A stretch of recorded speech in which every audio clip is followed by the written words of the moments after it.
대표적인 XRP 맥시멀리스트 다크 디펜더가 제시한 XRP 3개월 차트 분석입니다. 이 양반이 3개월 차트를 꺼내든 것은 8월 월간 종가가 나온 상황이기 때문인데 분석 결과는 긍정적입니다. 상승 삼각 패턴이 형성되고 있고 2019년 이후 꾸준히 더 높은 저점이 형성되면서 하단 지지를 잘 받아주고 있는 상황, RSI와 가격의 상관관계 역시 잘 만들어지고 있는 상황, 그래서 결론은 이제 곧 돌파가 임박했다라는 겁니다. 다크 디펜더는 리플이 지금 높은 지지라인과 낮은 저항라인 사이에서 압박을 받고 있다 이렇게 설명을 했는데 1차적으로는 0.6649달러, 이후에 1.8815달러, 5.8563달러, 18.275달러, 36.7676달러로 반등이 가능하다라는 점을 표시를 해놨습니다. 그러면서 댓글로 덧붙인 내용도 재미있는데 가장 낮은 저점은 0.39달러다. 여기까지 빠질 수는 있겠지만 여전히 주요 지지라인 안에 있기 때문에 상승 추세를 무효화시키지는 않을 것이다. 이렇게 강조했습니다. 최근 단기적으로 시세가 엉망진창이다 보니까 이러다 정말 0.4달러 후퇴, 현실화되는 것 아니냐 이런 얘기들도 자주 접할 수가 있었는데 어쨌든 이 양반은 최악의 경우에는 0.39달러, 그 반대의 경우에는 36달러 전망을 기술적 분석을 통해서 제시했습니다.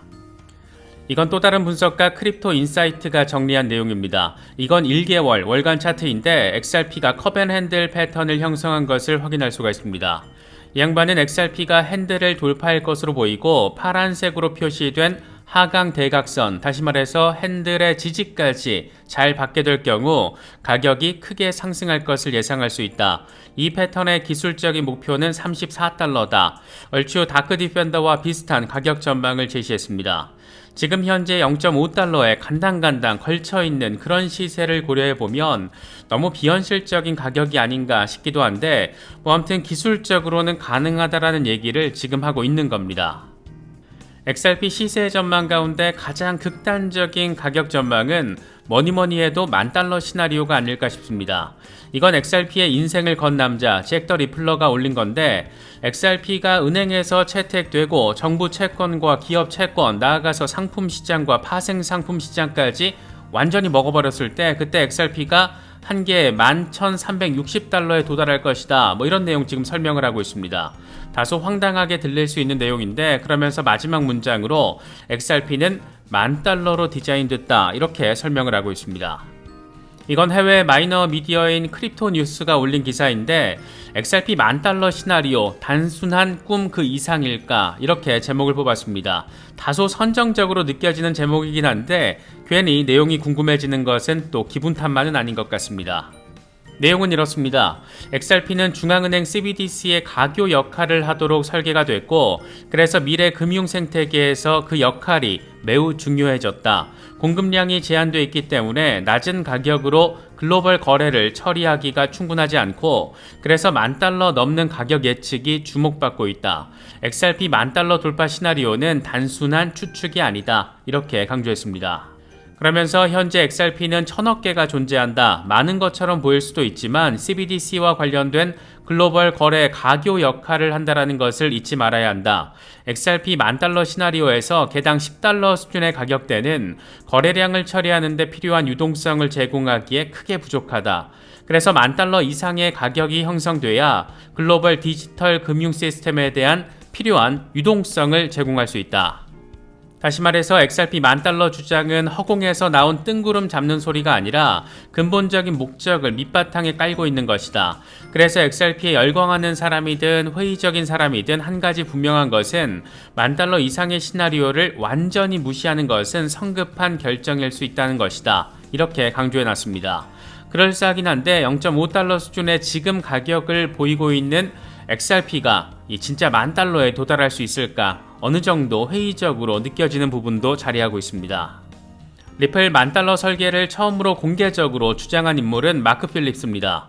이 양반은 미국 공군 출신의 PR 커뮤니케이션 전문가인데 2019년 2월에 XRP는 $10,000에 설계됐다. 이런 다소 전폭적인 논문 형식의 글을 블로그에 올리면서 꽤나 큰 사회적 파장을 일으켰던 인물입니다.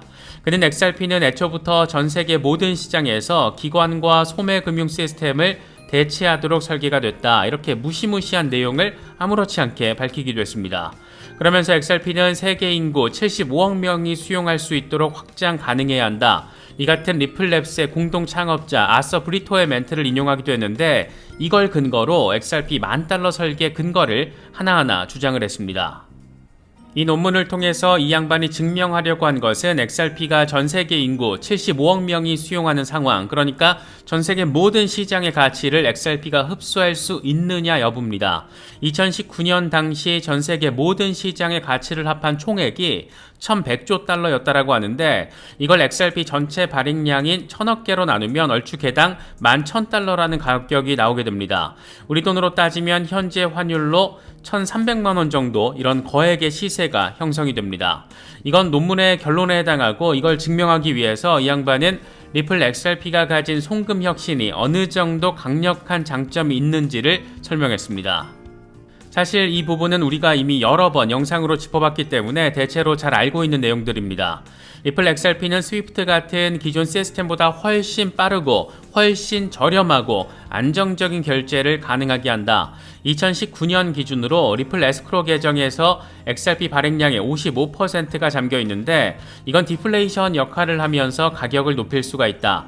2019년 2월 기준으로 지난 6개월 동안 XRP는 0.25달러에서 0.6달러 사이에 거래가 됐고 이건 중앙값 양쪽의 120% 범위를 나타낸다. XRP가 1초에서 5초 안에 결제가 마무리된다라는 점을 고려하면 이건 기관들이 사용해도 크게 문제가 되지 않는다. 이렇게 설명을 했습니다.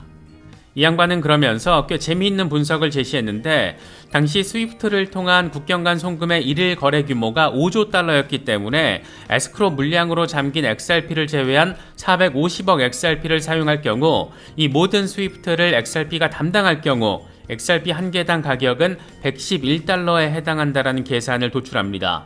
총 거래 규모 5조 달러를 450억 XRP로 나누면 111달러라는 개당 가격이 나오고 이걸 지금 환율로 따지면 13만 원대 정도가 됩니다.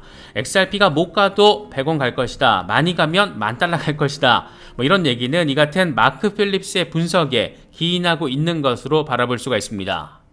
마크 필립스는 논문을 마무리하면서 재미있는 멘트를 덧붙이기도 했었는데 많은 XRP 홀더들은 가격이 진짜 $10,000까지 높아질지를 물어본다. 물론 그렇게 되기를 바라지만 보장은 없다. 혹여 그런 일이 벌어진다라고 해도 앞으로 5년 안에는 없을 거라고 생각한다. 이렇게 설명을 했습니다. 그러니까 XRP가 전체 자산 시장의 모든 가치를 흡수하기 위해서는 당시 1,100조 달러 가치를 흡수해야 하기 때문에 그러기 위해서는 최소 5년 이상의 시간이 걸릴 것이다. 이런 얘기를 했던 겁니다. 그때를 기준으로 5년을 계산을 하면 2024년 2월 이후에 적어도 가능할 수도 있다는 건데 이게 또 참 시점이 비트코인 반감기와 맞물려 있다 보니까 더 재미있게 느껴지기도 합니다. 여기까지는 그래도 음모론이라고 해도 XRP의 특성과 미래적 가치에 기반하고 있는 부분들을 확인할 수가 있는데 진짜 음모론은 다음부터입니다. 이 같은 내용이 한바탕 화제가 되고 나서 2달 뒤에 그는 두 번째 논문을 블로그를 통해서 올리는데 그때도 역시 제목이 어마무시했습니다. XRP는 세계 준비 통화가 될 것이다. 이런 호연지기 대체 어디서 나올 수 있는 건가 싶기도 한데 여기서부터 이제 미국의 부채 이슈가 등장합니다. 당시 논문을 보면 2029년까지 미국 정부의 부채는 28조 7천억 달러에 달할 것이다. 이렇게 추정이 됐었는데 공교롭게도 이미 지난해 10월 기준으로 미국의 부채는 31조 달러를 넘겼습니다. 우리 돈으로 치면 4경 4천조 원 정도의 규모입니다. 그러면서 국가 부채가 증가하는 상황이 당시에도 이미 글로벌한 이슈라는 점을 설명을 했는데 일본의 공공부채가 12조 달러, 중국은 9조 달러, 영국은 3조 5천 달러다. 이런 수준의 부채가 전 세계적으로 증가하고 있지만 이건 지속 가능하지 않다라는 게 문제다. 이렇게 당시 상황의 심각성을 진단하기도 했습니다. 그러면서 새로운 세계 준비 통화를 소개한다라면서 XRP가 이런 역할을 할 수 있는 완벽한 위치에 있다. 이렇게 주장을 했습니다. XRP는 1,000억 개가 생성됐고 더 이상 찍어낼 수 없어서 본질적으로 디플레이션 자산이다. XRP가 개당 $10,000에 형성될 경우에 1,000억 XRP는 1,000조 달러 가치를 제공하는데 이건 224조의 글로벌 부채와 88조의 글로벌 GDP를 쉽게 설명한다. 이런 아주 전폭적인 주장을 이어갑니다. 그러면서 이를 통해 XRP는 명목화폐의 가치를 떨어뜨리지 않고 부채 위기를 해결할 것이다. 특히 미국 정부 등 각국 정부는 XRP를 매우 낮은 가격으로 OTC 마켓을 통해서 구매할 수 있기 때문에 거래소에서의 시세에 영향을 미치지 않는다. 마찬가지로 금융기관들 역시 매우 매력적인 가격으로 XRP를 비축할 수 있다. 모든 시스템, 정책과 계약이 마련된 뒤에 XRP가 준비통화 역할을 할 거라고 각국 정부는 발표를 할 것이다. 이건 유틸리티와 매수세를 붙여서 XRP 가격을 빠르게 상승시킬 건데 이후에 각국 정부는 XRP를 통해서 부채를 청산할 수가 있다. 이 과정에서 명목화폐를 추가로 찍어내지 않기 때문에 법정화폐의 가치를 떨어뜨리지 않는다. 이렇게 주장을 했습니다. 이건 거의 순도 100% 수준의 음모론이라고도 바라볼 수가 있는데 뭔가 끄덕여지면서 가슴이 벌렁벌렁 거리는 것은 꼭 기분 탓만은 아닌 것 같습니다. 이 양반은 두 번째 논문을 마무리하면서 미국 행정부와 IMF, 세계은행 등이 리플랩스에 대해서 매우 긍정적인 이유도 이런 배경 때문이고 XRP를 증권으로 규정하는 데 무게를 두지 않는 이유도 설명이 된다 이렇게 부연했습니다. 이후 2년 뒤에 공교롭게도 리플은 미등록 증권이라면서 SEC로부터 소송을 당하게 됩니다. 그런데 재미있는 것은 마크 필립스 논문을 어느 정도의 현실화 가능성의 무게를 찍는 사람들은 SEC가 억지로 리플을 상대로 소송을 내고 가격이 떨어지면 미국 정부가 제3의 방법을 통해서 XRP를 매수하기 위한 목적 때문이다. 이런 방식의 말들도 나오기도 했습니다. XRP의 유틸리티적인 성격을 보여주는 팩트들과 각국 정부의 음모론이 묘하게 섞이면서 XRP 100달러 내지는 10,000달러 음모론이 이렇게 형성이 됐다라고 바라볼 수가 있습니다. 여기까지의 음모론적인 성격에 좀 더 현실적인 팩트를 더해주는 것은 XRP가 새로운 국경 간 송금 결제의 기준이 되는 ISO 2002의 블록체인 기업으로서는 유일하게 파트너로 참여하고 있다는 겁니다. 잘 알고 계시는 것처럼 각국 정부가 ISO 2002를 도입하는 것은 CBDC 시대를 준비하는 과정으로 바라볼 수가 있고 미국 연준 역시 지난해 7월 이걸 본격적으로 도입을 이미 해버렸습니다. 리플이 유일한 블록체인 기업으로서 참여를 하는데 미국 연준도 도입을 하고 하필 이 타이밍에 미국 연준의 부의장 마이클 바는 리플 이사회 멤버 출신이고 상황이 이렇게 더해지다 보니까 XRP 진성 홀더들 사이에서는 음모론과 팩트는 좀 더 강력한 시너지를 내고 있는 것 같기도 합니다. 간혹 이런 상황을 놓고 XRP가 모든 CBDC 송금의 중심 플랫폼이 될 것이다. 이렇게 단순화시켜서 바라보는 경우도 있는데 개인적으로는 CBDC 시대가 본격화돼서 CBDC를 통한 국제 송금이 일상화된다라면 리플뿐만 아니라 스위프트, 비자, JP모건 등 여러 기관들의 송금이 협력 시스템을 통해서 구축될 가능성이 높다라고 바라보고 있습니다. 잊을만하면 한 번씩 등장해주고 있는 XRP 10,000달러 시나리오. 실제로 XRP가 전세계 준비통화 반열에 오르게 될지는 알 수는 없지만 브릿지 커런시로서 어느 정도의 시장 지배력을 가질 확률은 상당히 높다라고 개인적으로는 기대하고 있습니다.